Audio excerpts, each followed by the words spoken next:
तरह बेसन को मिक्स करके 3-4 ड्राई इंग्रेडिएंट्स उसके अंदर डाल के पूरा ड्राई इंग्रेडिएंट्स बेसन में मिक्स करके रख लें। मैं आपको आगे चल के बताती हूँ। तो पूरी लाइफ, पूरा रमज़ान आपका इजी गुजरेगा।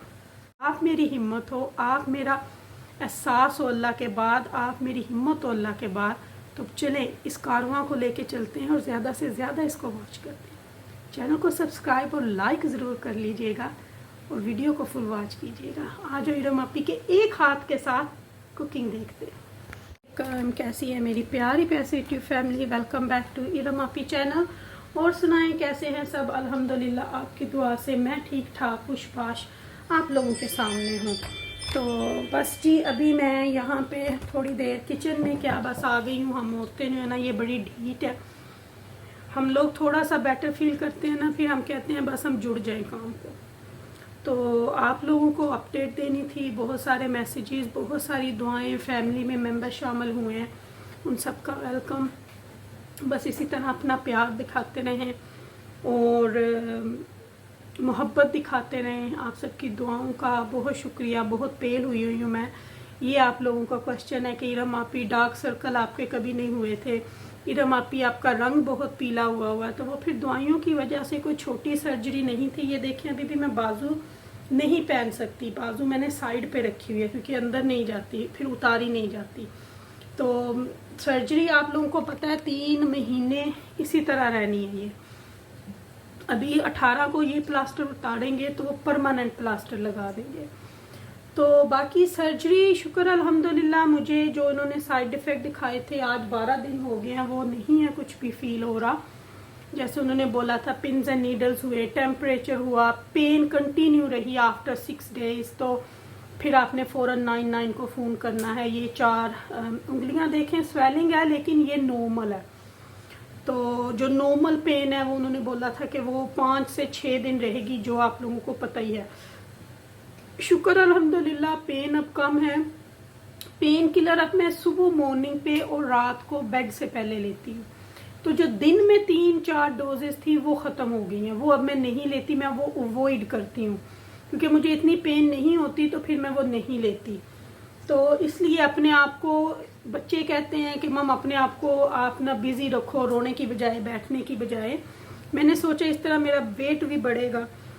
तो फिर आज जो है आप लोगों को बतानी थी ये अपडेट। आप लोगों के इतने क्वेश्चन थे। पेल आप लोगों को पता है फिर होना ही है, अब खून इतना वेस्ट हुआ है, फिर मेडिसिन इतनी खाई हैं, अभी भी खा रही हूँ। नींद नहीं आती थी, उसकी वजह से डार्क सर्कल ओबियसली होंगे। तो लेकिन आप लोगों की दुआएं, आप लोगों का प्यार इतना मेरे साथ है कि मैं बस आप लोगों के सामने हूँ। तो बाकी रही बात आज, फिर ओबियसली बच्चों ने, आमन ने कितनी देर तक वो छुट्टियाँ करते, आज 12 दिन हो गए हैं। अम्मी बेचारी भी रोज़ आती हैं, उनसे भी इतना खड़ा नहीं हुआ जाता, लेकिन वो आएंगी क्योंकि रोटी मेरे से नहीं बनती, रोटी मैं नहीं पका सकती। तो फिर मैंने कल रात को बच्चों को बोला, मैंने बोला देखो आप लोग वापस अपने अपने कॉलेज यूनिक को जाओ, रोज़ एक छुट्टी करती है ना, ऐसे करो क्योंकि ऐना के एग्ज़ाम शुरू हो गए हैं आज से। उसका GCSE ही होना है दिस ईयर और ईमान का 3rd ईयर यूनी में है। रबाब अभी ओबियसली इसका भी पढ़ाई का मेन ईयर है। तो मैंने कहा कि आप लोग बस अपने अपने कामों को जाओ। मैंने आमर को भी बोला कि अब कोई ज़रूरत नहीं है, तो मैं बेटर हूँ पहले से। तो मैंने रात को इनको बोला था कि आप ना हांडी के लिए प्याज काट जाना, लहसुन छील जाना। तो मैं एक हाथ से सुबह को फिर मैं उठ के ईमान ने वो किया सारा कुछ, वो आप लोगों को आगे चल के दिखाती हूँ। दाल वो क्या की कीमा, चिकन की यखनी, मीट, लैम्प खा खा के मैं 12 दिन से उकता गई थी। तो मैंने कहा आज ना कोई सब्ज़ी या दाल बनाती हूँ। तो सब्ज़ी पालक थी घर में, लेकिन मैंने कहा रहने दो पालक के, आज ना हल्की सी पतली सी दाल बनाते हैं। साथ में फिर अम्मी ने आ जाना है, तो अम्मी आके तो रोटी बना लेंगी आटा गूंद के। अम्मी तो मना कर रही थी कि मैं आ रही हूँ 3-3:30 बजे, तो ना करो, मैं खुद ही आके कर लूँगी। मैंने कहा उनके भी पाँव में बहुत ज़्यादा दर्द है, खड़े नहीं हुआ जाता। तो मैंने कहा अम्मी आप आके ना बस रोटी बना देना। तो मैं एक हाथ तो मेरा चल रहा है ना, मेरे पास चीज़ें सारी की हुई हों तो मैं इंशाल्लाह सारा कुछ कर दूंगी। अल्लाह मुझे हिम्मत दे। हम औरतें बड़ी ढीठ हैं, हम बड़ी ढीठ मट्टी से बनी हुई हैं। और आगे चल के आपको दिखाती हूँ कि इन्होंने किया क्या है। बताती हूँ आपको, ईमान प्याज लहसुन हर चीज़ काट के चली गई है और मुझे जाते हुए बता के गई है। डैडी ने बोला था आलू प्याज दोनों काट जाना, क्योंकि वीकेंड पे मेरे घर में अक्सर पकोड़े बनते हैं। मेरे घर में आमर को मेरे पकोड़े बहुत पसंद हैं, तो 2 वीकेंड से बल्कि 3 वीकेंड से नहीं बने। तो कहते हैं मुझे सुबह आए हैं स्पेशल ऊपर पूछने के लिए, एक हाथ से हो जाएगा। तो मैंने कहा अच्छा प्याज और आलू ईमान को बोलो काट जाए, फिर मैं देख लूँगी, फिर मैं बाकी का जो काम है वो कर लूँगी। तो वो काट के गई है सारा कुछ। तो मैंने कहा चलिए आज ये भी पकाती हूँ, अल्लाह का नाम लेके आपको दिखाती हूँ क्या क्या करके गई है। और मैंने आप लोगों को एक रमज़ान के लिए बहुत स्पेशल टिप देनी है, जो कि मैं हर साल करती हूँ। कोई इतनी वो हार्ड नहीं है, बहुत इजी है। आपका पूरा रमज़ान बड़ा इजी से गुजरेगा। मैं कहती हूँ रमज़ान में जब हम लोग रोज़े रखते हैं ना, तो हम लोग नमक नहीं चख सकते, पकोड़े हर घर में बनने हैं।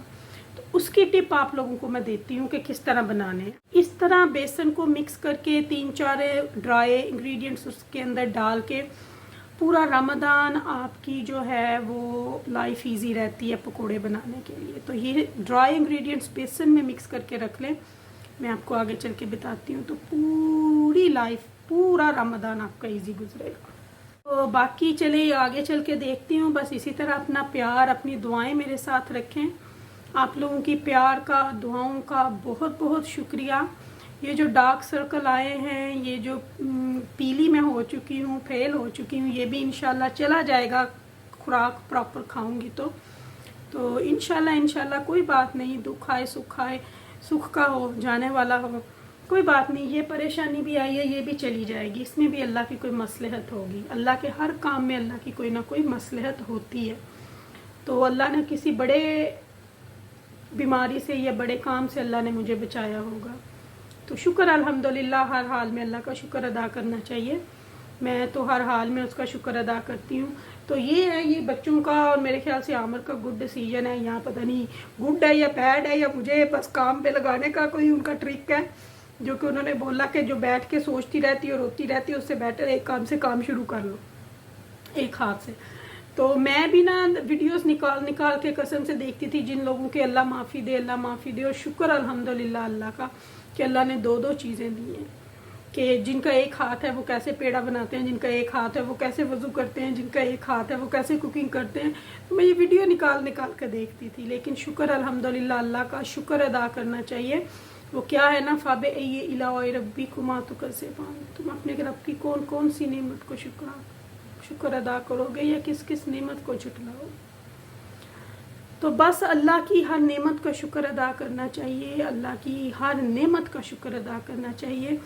किसी को अगर देखो इस तरह किसी माजूर को, तो पहले अल्लाह का शुक्र अदा करो, फिर उसकी हेल्प करो। तो हमारे इस चैनल का मकसद आप लोगों को पता है कि क्या है। हम इस चैनल से बहुत सारी फैमिलियों को रन करते हैं, हम इस चैनल से बहुत सारे लोगों की हेल्प करते हैं, हम इस चैनल से बहुत से लोगों का चूल्हा जलाते हैं। तो बस आप लोगों ने इस चैनल को हिम्मत देनी है, इस चैनल को अपना चैनल समझ के व्लॉग्स देखने हैं। तो चलें अब आगे चल के देखते हैं अपना पूरा व्लॉग और देखें कि इरम आपी ने हिम्मत नहीं हारी। इरम आपी एक हाथ से खड़ी हो चुकी है, क्योंकि उसको पता है इस चैनल से मैंने लोगों के घर चलाने हैं। इस चैनल पे अगर मैं काम नहीं करूँगी तो जिन लोगों को मंथली राशन जाता है उनको कैसे जाएगा, जिन बच्चियों की शादी करवानी है उनकी कैसे होगी, जिनको उम्रा करवाना है वो कैसे होगा अगर मैं इस पे काम नहीं करूँगी। तो आप मेरी हिम्मत हो, आप मेरा एहसास हो अल्लाह के बाद, आप मेरी हिम्मत हो अल्लाह के बाद। तो चलें इस कारवां को लेके चलते हैं और ज़्यादा से ज़्यादा इसको वॉच करते हैं। चैनल को सब्सक्राइब और लाइक ज़रूर कर लीजिएगा और वीडियो को फुल वॉच कीजिएगा। आज इरम आपी के एक हाथ के साथ कुकिंग देखते हैं जी। तो ये ईमान यूनी जाने से पहले दाल को धो के पानी जितना मैंने बोला डाल गई है। और ये देखें मेरे टमाटर काटने का तरीका और मेरी बच्चियों के काटने का तरीका, मैं तो बड़े बड़े स्लाइस ही डाल देती हूँ। और मैंने इसको बोला था कि 3 से 4 जो गार्लिक के, क्योंकि दाल में इतना ही जाता है। प्याज को वो करके और इस तरह कवर लगा गई है धो के। प्याज इसमें तो बहुत कम जाएगा। ये असल में मैं आपको आगे चल के स्टोरी बताती हूँ कि इतना ज़्यादा आलू और प्याज को क्यों काट के गई है। ये देखिए माशाल्लाह धो के काट के, और आलूओं को भी जैसे मैंने बोला वैसे काट गई है। और ये प्याज भी। तो बस अब इसमें से जितना प्याज हमने हांडी में डालना है वो डालते हैं। सबसे पहले बिस्मिल्लाह लहसुन और टमाटर, उसके बाद बस थोड़ा सा प्याज जो है वो हम उठा के इसके अंदर डाल देंगे। ऐवी 2-4 ना भी डालें तो दाल पक जाती है, लेकिन मैंने आपको पहले भी बताया था कि मुझे अच्छा लगता है, तो इसलिए मैंने इसके अंदर डाल दिया। थोड़ा सा प्याज हम इधर से तड़के के लिए रख लेंगे, ताकि ऊपर जो तड़का लगाना वो मुझे फिर ब्राउन प्याज जो है ना वो बड़ा अच्छा लगता है। ये निकाल लिया मैंने। बाकी ये प्याज इसको क्या करना है वो मैं आपको अभी समझाती हूँ। ये जो है वो मैंने पकने के लिए रख दी हुई है। बस अब इसके अंदर मुझे ऐड करने हैं मसाले, तो मसालों को ऐड करते हैं और फिर आप लोगों को दिखाते हैं। यहाँ पे कैमरा अगर मैं पकड़े आते नहीं जाना। तो ये देखें जी, मैंने मसालों को क्या किया, बोल के अंदर निकाल दिया। नमक है, क्रश चिली है, ज़ीरा, लाल मिर्च का पाउडर और हल्दी, ये सारे मैंने इसके अंदर डाल दिए हैं। बस अब इसको ढक्कन बंद करके पकने देंगे और आपको चल के सुनाती हूँ दूसरी स्टोरी जी। इसकी स्टोरी की तरफ, इसकी स्टोरी तो बाद में बताती हूँ, पहले मैं आपको रमज़ान की टिप दे दूँ।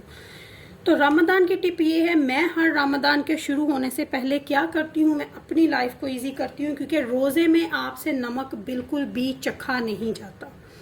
क्योंकि सबका घर में, मेरे तो अल्हम्दुलिल्लाह बच्चों का भी घर में, सबके माशाल्लाह रोज़े होते हैं, तो पकोड़े हर घर में बनते हैं, हर घर में पकोड़े बनते हैं। और नमक का जो टेस्ट करना होता है ना वो फिर डिफ़िकल्ट हो जाता है, और स्पेशली रोज़े में। तो मैं क्या करती हूँ, ये 2 किलो का बेसन का पैकेट है, पहले मैं 1 पैकेट से शुरू करती हूँ, ठीक है। मेरे घर में तकरीबन मुझे पता है ये 2.5 पैकेट रमज़ान में 4-5 किलो बेसन लग जाता है पूरे रमज़ान में, ठीक है। तो ये इसमें तो अभी मैं मिक्स नहीं करूँगी, क्योंकि अभी 2 वीक हैं, ये बेसन मेरे घर में ख़त्म हो जाएगा। तो जो रमज़ान के लिए करूँगी मैं आपको अभी से उसकी टिप दे दूँ, क्योंकि जिन मेरी बहनों ने बेसन स्पेशली पाकिस्तान में पिसवाना है तो उनके लिए ये टिप है। मैं क्या करती हूँ, मैं जब ये बेसन लेके आती हूँ रमज़ान के लिए स्पेशली, मैं तो अक्सर घर में भी ऐसे ही करके रख लेती हूँ, क्योंकि बच्चियों के लिए इजी हो जाता है। उनके लिए इसलिए हो जाता है कि अगर मैं घर में नहीं हूँ तो उनको नमक मिर्च ऐड करने की वो प्रॉब्लम नहीं पड़ती पकौड़ों में। तो वो बस बेसन निकालती हैं, उसके अंदर प्याज, टमाटर सॉरी क्या गई हूँ, प्याज, आलू, पालक मेरे कटी हुई हमेशा मेरे फ्रीज़र में पड़ी हुई होती है, मेथी भी पड़ी हुई होती है, धनिया, पालक, मेथी और पुदीना, ये मेरे फ्रीज़र में कभी भी ख़त्म नहीं होता। कोई भी एनी टाइम हमारे घर में गेस्ट आए तो हम पकोड़े तो ज़रूर बनाते हैं। तो ये जो टिप है ये आप सबके लिए है। रमज़ान में हम क्या करते हैं, हम लोग जैसे मैं स्पेशली, मैं बेसन के अंदर रमज़ान से शुरू में ही, क्योंकि अगर मैं अब तो खैर इस रमज़ान में तो मैं पूरा रमज़ान घर पे ही हूँ, तो काम से जब आती थी तो फिर बच्चियों को बोल देती थी फटाफट से मिक्स करो, बस मैं आई, मैं आके फ्राई करती हूँ। तो बेसन के अंदर हम लोगों ने 4 इंग्रेडिएंट्स डाल के मिक्स करके रख लेने हैं। मैं आपको 2 किलो बेसन की रेसिपी दे रही हूँ, आप अपने लिहाज से कम ज़्यादा कर लें। अगर आपने कम करना है, जैसे मैं 2-2 किलो करती हूँ, फिर जब आप रोज़ा खोलें, जब आपको लगे कि बेसन ख़त्म होने वाला है, जब आपने रोज़ा खोल लिया, फिर इस बेसन को मिक्स करके रख लें। सूखे बेसन में ये करना है, गिल्ला कुछ नहीं करना, बाकी चीज़ें काट के फ्रीज़ कर लें। तो बेसन के अंदर हमने टेस्ट कर करके, ये नहीं कि एकदम से ही सारा डाल देना है, हमेशा बेसन के अंदर मैं नमक, दड़र मिर्च, लाल मिर्च का पाउडर, खुश्क धनिया, इसको दड़र करके, और हल्दी, ये टेस्ट के हिसाब से आपने बेसन में मिक्स करके रख लेना है। इसको आप 3, 4, 5 मंथ, जब तक बेसन की डेट है, आप इसको इस तरह स्टोर इजीली कर सकते हैं। ड्राई को डब्बे में डाल के रखें, मैं तो फिर ओबियसली बैग में से निकाल देती हूँ ना, डब्बे में इसको इजी से एयर टाइट कंटेनर में टाइट करके रखें। सारे ड्राई मसाले आपने डालने हैं, कोई गीला मसाला नहीं डालना। बस बेसन को निकाला, प्याज, आलू, पालक काटी, डाली, मिक्स किया। कोई नमक चेक करने का आपको रफड़ नहीं पड़ेगा, नमक कम ज़्यादा हो गया, हाय अल्लाह रोज़े में नमक नहीं डाला, ये नहीं हुआ। तो ये पकोड़े तो ओबियसली ये अब रमज़ान हमारा मेहमान है, तो पकोड़े भी हमारे पूरा 1 महीना मेहमान है। तो ये आप लोगों के लिए रमज़ान की एक बहुत अच्छी टिप है बेसन की, जो मैंने आपको दी है, जो बहुत कारआमद होती है। मुझे तो ये बहुत, मैंने जिसको बताई है, सब लोग कहते हैं हमारी तो लाइफ आपने ईजी कर दी है। तो ये ज़रूर मेरी बहनें करें, रमज़ान आने वाला है, मैंने कहा ये मैं अपनी टिप आपको ज़रूर बता दूं, मैं हर दफ़ा भूल जाती हूँ। तो इस दफ़ा मैंने कहा मैंने आपको रमज़ान से पहले ये बतानी है। तो ये जो ईमान आज काट के गई है लहसुन नहीं सॉरी प्याज और आलू, इसके पीछे जो स्टोरी है वो आपको बता देती हूँ। इसके डैडी का दिल कर रहा था काफ़ी दिनों से, क्योंकि एवरी वीकेंड ऑलमोस्ट मेरे घर में पकोड़े बनते हैं। तो मेरी सर्जरी को आपको पता है आज 11-12 दिन हो गए हैं, बच्चों ने पकोड़े नहीं खाए थे या आमन ने पकोड़े नहीं खाए थे।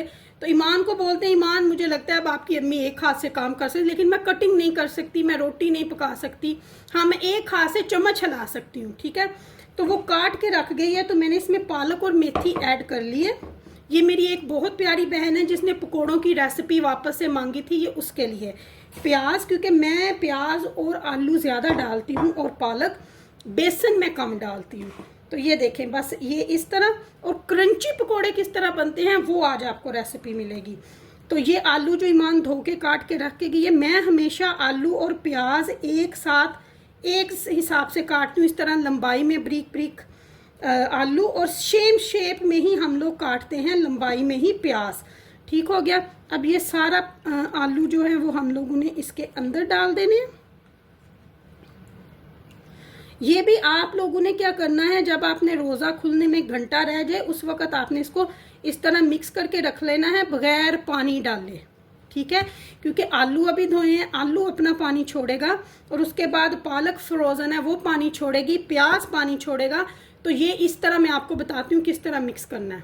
अरे ये जो कटिंग वाली वेजिटेबल थी ये ऐड कर दी। अब हमने इसके अंदर डालना है जी बेसन। बिस्मिल्लाहिर्रहमानिर्रहीम। तो बेसन मैं डालूंगी अपने हिसाब से।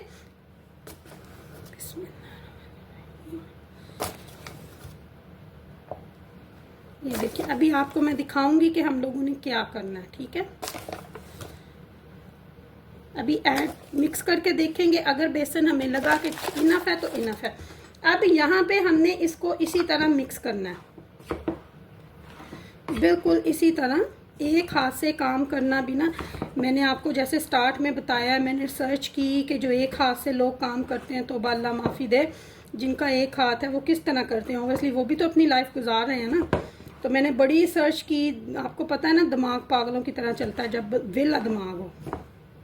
तो ये देखें बस इसको, अब इसके अंदर हमने ये अभी मिक्स नहीं हुआ, इसके अंदर सारे ड्राई इंग्रेडिएंट्स भी डाल देने हैं और इसको अच्छे से हम लोगों ने मिक्स करना है। उन्होंने मिक्स करने लिए भी मैंने बंदा चाहिए था, ठहरो ज़रा मैं देख ला, मेरी सामने कार है तो उसको बुला के लाती हूँ ताकि वो इसको अच्छे से मिक्स कर दे। अल्लाह भला करे उससे मिक्स करवाया मैंने। बस अब इसको हमने, मेरे पास भी अभी 1 घंटा है इनको पकाने के लिए, तो इनको इसी तरह ढक के मैंने प्लेट के साथ रख देना है और ये अपना पानी छोड़ेंगे। अभी इसके अंदर पानी हमने नहीं डालना। ये बहुत अच्छे क्रंची पकौड़े बनाने की रेसिपी है।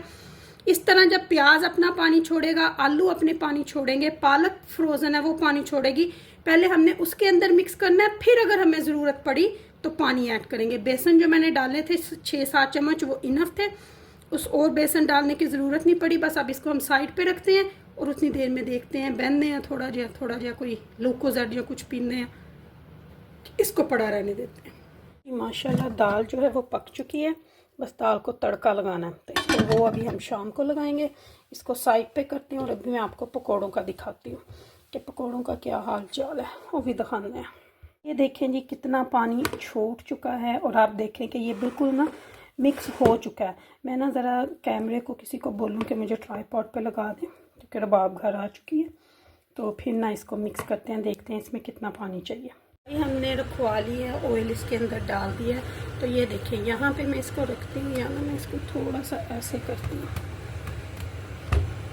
यहाँ पे, ठीक है। तो यहाँ पे भी मेरे से नहीं होगा। ये देखें अच्छा खासा पानी जो है वो निकल आया है।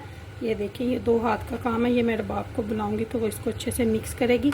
ये देखें कितना गीला ये हो चुका है। अब इसके अंदर हमने ज़रूरत के हिसाब से पानी डालना है और इसको मिक्स करना है, ठीक है। काफ़ी हद तक ये बेसन बिल्कुल मिक्स हो चुका है। ये आपको दिखाना था कि इनको अपने पानी में मिक्स होने दें।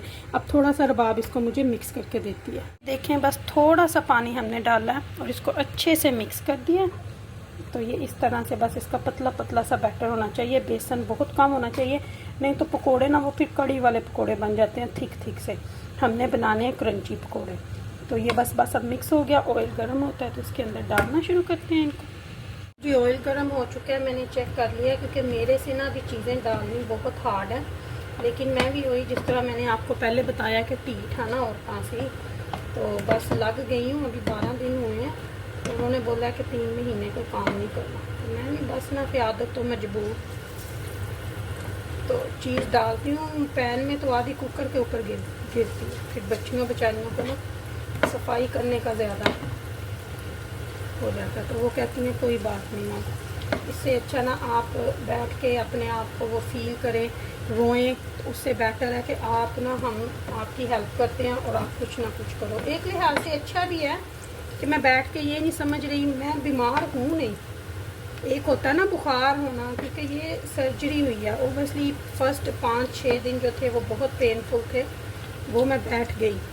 तो अभी भी खांडी रोटी जो है वो आज भी अम्मी सुबह का उनका फ़ोन आया, आते ही होंगे, उन्होंने आ जाना क्योंकि रोटी तो वही आके पकाएंगे, मैं तो बिल्कुल भी बेल शेल नहीं सकती। और ईमान ने आज यूनी से लेट आना, उसकी यूनी 5-6 बजे ख़त्म होती है, आती आती को उसको टाइम लग जाता है। तो इसलिए फिर छोटियों को मैं कहती हूँ क्या अभी बेचारियों को तकलीफ़ देनी कि रोटी सीखो। तो ये हमने पहला पूर जो है वो डाल दिया, तो ये पकता है तो फिर उसके बाद बाकी डालते हैं इंशाल्लाह। लें जी, गर्मा गर्म हमारे पकोड़े हो चुके हैं रेडी। आप बताएं आप लोगों को कैसे लगी हमारी आज की रमज़ान की टिप और हमारे पकोड़ों की रेसिपी। ओके जी, अल्लाह हाफ़िज़।